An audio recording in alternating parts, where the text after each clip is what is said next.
4 decades, reform and opening up have transformed China into the world's second-largest economy and are now set to promote further growth through innovation.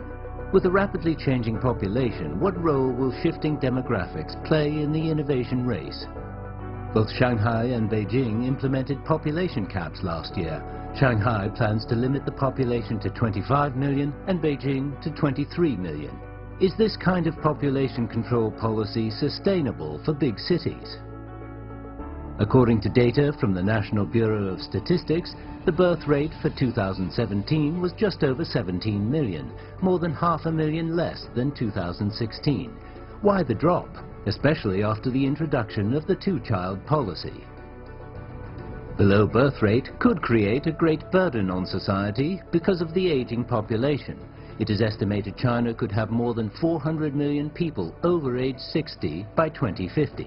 So what should be done in the face of an aging society and pressure on the pension system? China is getting old. Demographic changes may seriously undermine its development despite the recent policy relaxation on the one-child restrictions. Not only has the traditional household registration system been impacted, but the big population leads to energy and environmental pressure. Given the aging population in Germany, Japan and Russia and the drag of welfare policies on their economy, will the dwindling birth rate be a challenge for the labor-intensive real economy such as manufacturing? And what about social security for the retirees, pensioners and the burden of young couples in the process of rapid urbanization? To take a closer look at these and other problems, particularly their long-term fix, we are pleased to be joined in the exclusive interview by James Liang, co-founder and executive chairman of the board of CGTN International. He is also a demographics expert and has published a book named The Demographics of Innovation. This is The Dialogue. I'm Yang Rui.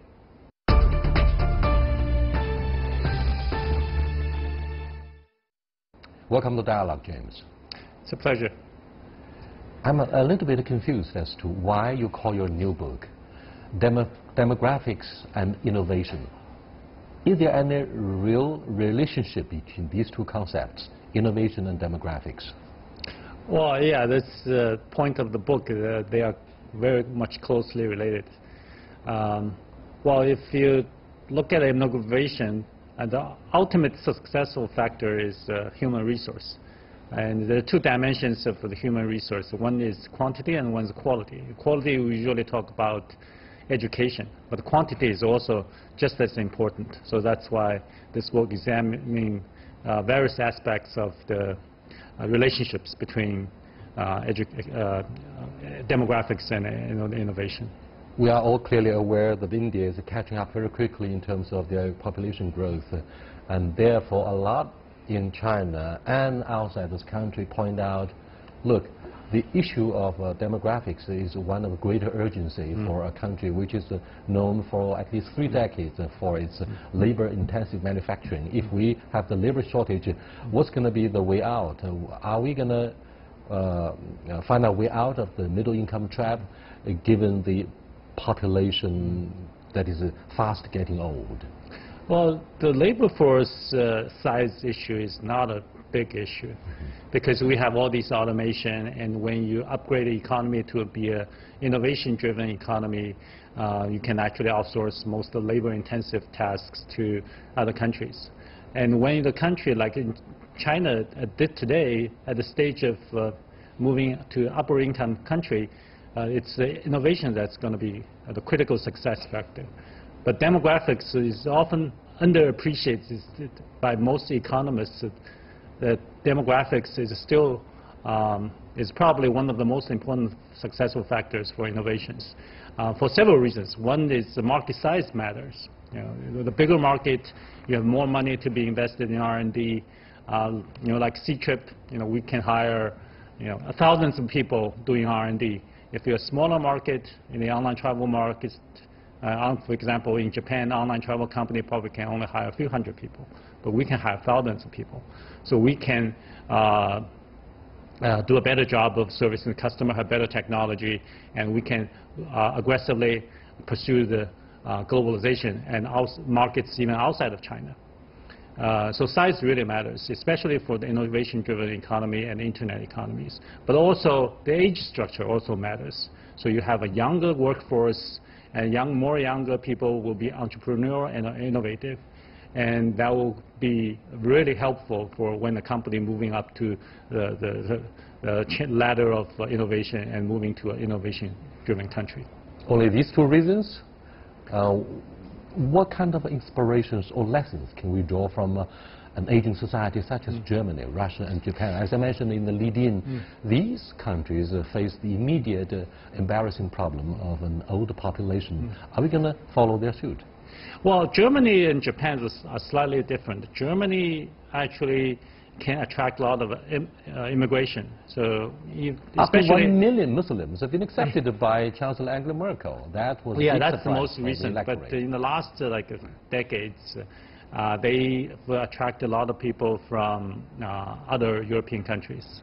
So Germany, even though it has low fertility and a shrinking native population, but it has attracted a lot of immigration in the last decade or so. But Japan, because it doesn't have a lot of immigration for various reasons. And the government doesn't encourage immigration. That's the problem, I'm afraid. Yeah, I mean, the Japanese government really, it's really inward focused. It's still the current policy for many reasons. So in the last 30 years, Japanese economy has really went through a very difficult period. And a lot of people attribute it to that, trade policies, like the financial crisis, but these are really superficial reasons. And for example, trade policy, Japan still run a very good surplus even after, the trade, so-called trade war with the U.S. In fact, Japan is the second largest forex reserve in the immediate aftermath of China. I mean, it just followed China. Exactly, and Japan also, not because of financial crisis, because financial crisis only lasted a few years. Japan is really in a recession for over 30 years. So Japan's real problem is innovation. If you look at the top 10 high-tech companies in Japan compared to that U.S., all the top 10 high-tech companies in Japan were created like the Second World War, before or after the Second World War. But if you look at the U.S., most of the companies were created in the last 20 or 30 years. So you're talking about the IT revolution, and the Japanese companies completely missed that. And in other high-tech areas, the Japanese companies cannot even didn't do it even as well as Japanese, Korean or Chinese companies. Are we talking about population or high technology? Well, we've been carried away by your the thesis, technology. My research shows that it's really the lack of entrepreneurship, or very importantly, disruptive innovations coming out of Japan. Japan was very successful in the 80s, coming a lot of new innovations like Walkman, like a video game. But after that, all the internet companies were created in the U.S. The semiconductor companies like Intel really starting to beat Japanese companies. Samsung starts to beat Japanese companies in the newer areas, so like electric cars and things like that. Japan is still we're behind, and partly because of the lack of new creative companies. The reason is that the younger generation, not only because there are fewer of them, but they are less entrepreneur in an aging society, because their path for promotion was blocked by the people who are senior to them. And whole societies allocate more resource to the older generation than to the younger generation, partly because of older people control the votings. So the younger generation, their salary hasn't moved, it even came down a little bit in the last 20, 30 years, where the older generation still get a lot of social benefits. So the younger generation doesn't have the financial resource or the social resource, social capital, or the kind of expertise to be entrepreneurial and innovative. So that's why you see not only there are few entrepreneurial companies, even the older companies are becoming less innovative, because all the projects are run by older generations rather than the younger generation. So overall, Japan is really, because of the aging problem, really behind the U.S. in terms of the IT or high-tech revolution in the last 20, 30 years. Let's look at the issue of welfare policies. Do you think to some degree, the upward mobility of the younger generation, not only in Hong Kong but other industrial nations like Germany and Japan, has been blocked very much by welfare. In these old industrial nations, social spending by the government account for a lot of the GDP, and therefore that has become a drag on their competitive edge. Do you think China is clearly aware of this pitfall and will do whatever we can to avoid a repeat of this flawed policy of the budget? Well, especially in Europe, the big part of the government budget is allocated to social welfare. I think social welfare is really a choice by the country, specifically, for example, in the Northern Europe, that's really spend a whole lot more money than other countries in social welfare spending, and they seem to be doing okay, actually doing pretty well. And there are other countries who, like the U.S., spend less money, but this is really a choice for each country. But when the country gets very old, the country has no choice but spend a lot of money for the older people, for medical expense, for old people support, in social security. So the amount of money allocated to the older generation is really mandatory when the country gets old. So it's really a very heavy burden if a country gets old. James, do you think the United States is pretty smart, given their immigration policy, despite the current mistakes by President Trump to reject immigration, to erect a war along the border with Mexico, but the United States seems to be able to avoid the embarrassing issue of aging population by attracting talented professionals from around the world.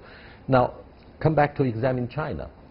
By the year 2050, we're going to have a larger number of people aged above 60. That's going to be an old society.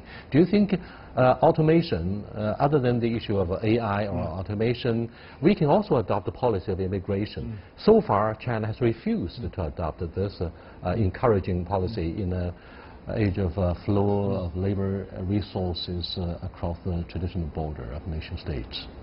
Well, U.S. has a unique advantage in the world for attracting immigrants. Some other countries have a lot of foreign students, but because the U.S. has the largest developed market in the world, and even when the foreign students they graduate, they become professors. So they usually the best professors, the best PhD graduates usually come to U.S. now to U.S. universities. So the U.S. certainly has an advantage. This kind of advantage China in the near term has no way to match. But China's advantage is the big size. Okay, U.S. has about 300 million, 400 million population, but if you count all the innovations, entrepreneurs, or scientists coming from as immigrants, you are effectively thinking about doubling the U.S. size, 300, 400 million population to actually, it's drawing a pool of people from a 700 million kind of a population. China is 1.4 billion, still much larger than the U.S. China will do very well from its own people. But the problem is that China has a very low fertility rate. So the fertility rate in overall, it's 1.3, but in big cities, it's only like less than 1. In Beijing, Shanghai, is lowest in the world, less than 1. So you're talking about less than 1 is like half of the population each generation. So a generation or two from now, it will be closely. It's a very interesting race between U.S. and China in terms of the James, we're going to come back to examine what's happening in the first-tier cities like Beijing and Shanghai. By the Chinese government's own official demographic estimates, the number of people above the age of 60 in this country is projected to increase to 437 million, or 30% of the population by 2050. That's a lot. Shanghai plans to limit the population to 25 million, Beijing to 23. What do the statistics here actually mean for you? Well, certainly I think it's kind of misguided policy to try to control the population of a large city. A large city is a hotbed for innovation, and it creates a lot of opportunities for young people. You have cities much larger than Shanghai, Beijing, who can solve the traffic problem, the environmental problems very well. For example, like Tokyo has 37 million people, so 25 million is probably not the limit. But that's not the whole issue, because Shanghai, Beijing, when they trying to turn people away, there are other cities in China trying to get them. You know, we're talking about the second-tier cities. The second-tier cities in China are also mega cities. There are over 10 million people. There's 20, 30 of them. They are trying to attract people. So, but there are only that many people in China. So everybody is trying to attract people. That will be a zero-sum game.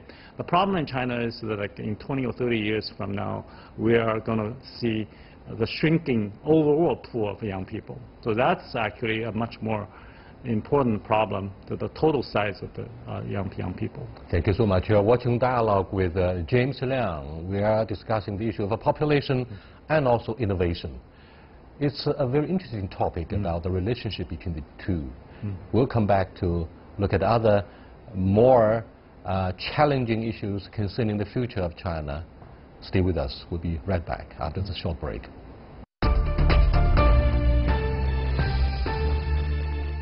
Back to the issue of low fertility.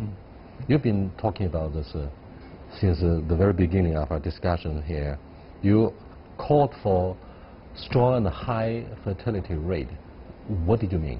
The sustainable fertility rate is obviously 2, so each generation keeps roughly the same size.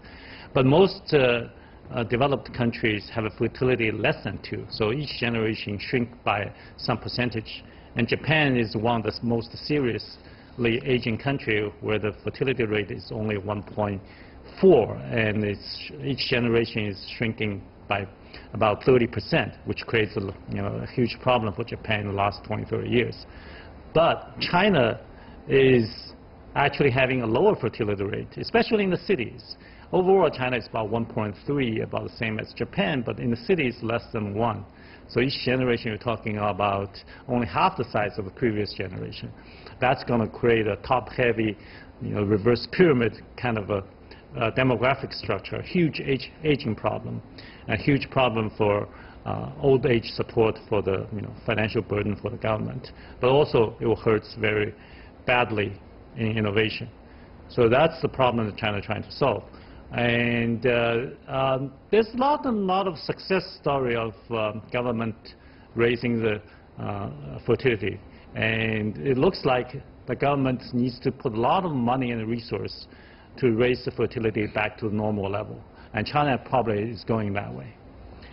But I'm afraid, as an expert of demographics and population, you may have well discovered the chronic issue of young white-collar workers and couples in developed urban areas who would refuse to have any children. They would even refuse to get married, and therefore the society would ruthlessly enter the age of aging population. Having said this, the silver lining and something hopeful for China is starting from January the 1st, 2016, the Chinese authorities allowed young couples to have 2 children.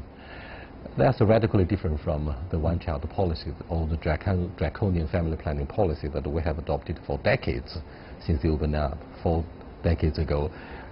However, what do you think of the adversity of this situation? 2 children for a young couple, and they also have 4 old parents. Now that will be a great financial burden for the young couples. Therefore, what does that mean for the Social Security program? Well, first of all, just relaxing the one-child policy to 2-child policy is not going to be enough. Because there are going to be people who are not going to get married, the people who are having only 1 child.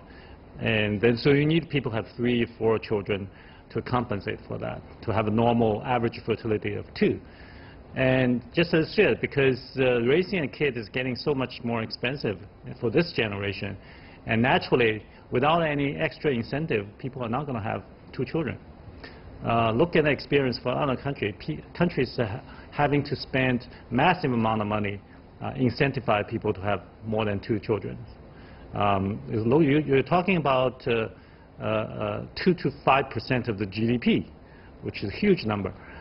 Well, it's a good thing is that China today still can afford that's that kind of a spending. China invests huge amount of money in, for example, infrastructure. But China is also, unfortunately, one of the highest income tax economy, and therefore this government can still afford to spend so much money for social security. Yeah, that's going to be a huge burden, but increasing so. When China is getting really old, the government is going to be even more hampered or constrained financially to support more children. But today, China probably can still do it.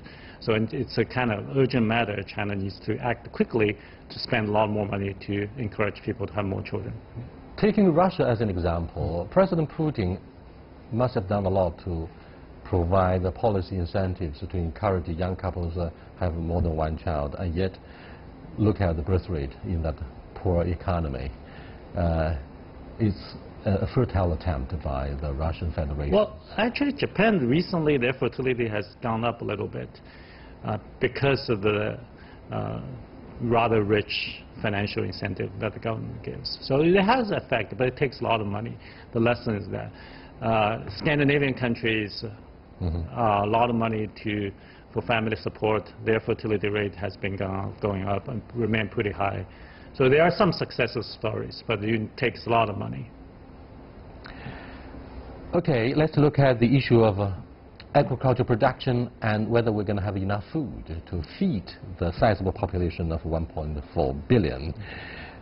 What are your thoughts about the limited arable land or more imports of food, of grains from not only the United States, soybeans, but also from other big agricultural nations such as Ukraine, India, or Latin American countries? Well, what do you think of the current trade war between the United States and China, which may lead to China's diversifying its imports of grains? Overall, in the world, we don't have a food shortage problem. And there's a lot of land in the U.S. still, lay fallow, and a lot of land in Latin America still unused.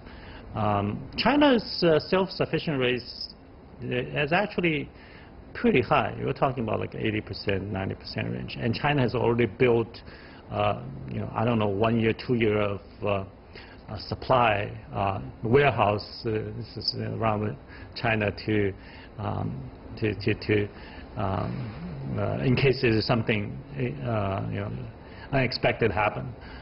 So China currently is importing a lot of food, partly because there's growing food consumption, but also partly because there are fewer people engaged in agriculture. So a lot of land are actually not being used for agriculture production. So it's not an issue if China has a good buffer of 1 year or 2 year supply of food. If something unexpected happens, all this land can be reclaimed for agriculture purposes, and China will be pretty safe. So I think overall China can solve its agriculture food problem pretty well. There's no question about the dynamics of urbanization process. That means more migrant workers will be flocking to the prosperous urban areas. Farmers are leaving behind not only their children, wives and parents, but also the hukou system, household registration system would have to be changed to live up to new standards of citizenship in the civil society. How do you forecast the diseases or opportunities for mega cities? Now, first-tier cities like Shanghai, Beijing would of course be the mega cities, but as you pointed out earlier, second-tier cities could also be called the mega cities. So do you think the migration or whatever, what do you think would be the major challenges for having more of such a migration in the mega city? Well, that's going to be overall a huge plus for the Chinese economy, and that's probably one of the greatest impetus for the continued high growth for Chinese economy. So when a worker are moving from agriculture to a service in a large city, its income will go up, and its consumption will go up, and its productivity will go up, and all the economic metrics will go up. Well, the ideal, it's not a farmer wants to move to this like his hometown or his closest city actually, the farmer, if a given choice, he wants to move the largest city that where it's the highest income. But if Shanghai, Beijing is controlling a population, but China has a lot of other large cities can have rooms for these farmers, so they have a lot better economic prospect in those large cities, and that will spur, as I said, not just productivity growth, but also the infrastructure spending in these large cities. So China will have a pretty good overall economic prospect in short, what do you think, just because it's continued urbanization. In short, what do you think of the future of hukou system? Well, I think it's going to become irrelevant pretty soon, maybe except in Shanghai and Beijing.